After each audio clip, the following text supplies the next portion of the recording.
3-2, and we thank you for logging on to fan590.com. I'm David Alter alongside Mark Masters of the National Post, getting you ready for what a lot of people are calling the Braley Bowl. The Argos versus BC Lions at Rogers Centre, 7:30 on fan590.com.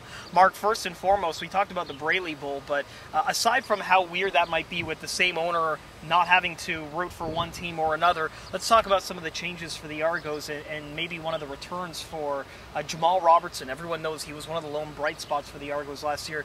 How much will he have a chip on his shoulder going into this to try and rebound from A, a really bad game the week before, but B, also against his former team? Well, you know, I think he'll have a big chip on his shoulders. I think he's going to have to, right? Travis Lulay getting the start for BC in place of the injured Casey Printers.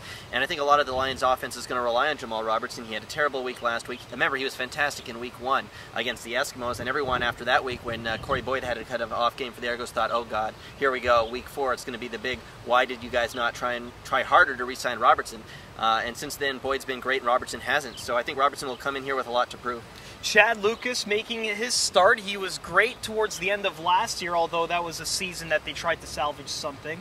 Now Jeffrey Webb goes down. Could this be the turning point for Lucas to try and cement his place on the field? Well, Lucas, I mean, the guy who led the Argos in receiving last year, I mean, I think it could be. This could be a big game for Ted Lucas. If he goes out, plays well. Again, this is an Argos team in terms of the receiving core. No one's really stepped up. They have Copeland, and, you know, he's the veteran guy, and he, you know, should come around late in the season. But no one's had a 100-yard game. No one stepped up and had a lot of receptions in one game. So Lucas maybe could be the guy. He's shown in the past he can be, and it'll be interesting to see if Levin and him create some chemistry. Corey Boyd has had a great game the last 2 games, and certainly has showed that poise that the running game has been established. Can we expect more from Boyd in terms of a big-time run, or is that BC defense going to be that hard to penetrate? The Lions' defense has been great. Remember, even though they lost us last week 16-12 to the Alouettes, they didn't allow Montreal's high-powered offense into the end zone. So, I mean, the defense has played well. The offense has really been the source of the Lions' troubles. Boyd is a physical back. They had him in a red jersey all week during practice. They didn't want him taking any hits in practice if he didn't have to.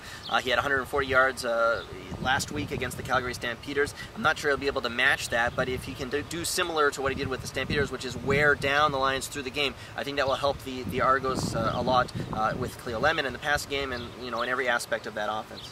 Prediction? I think the Argos win. I think they go to 3-1, as crazy as that sounds.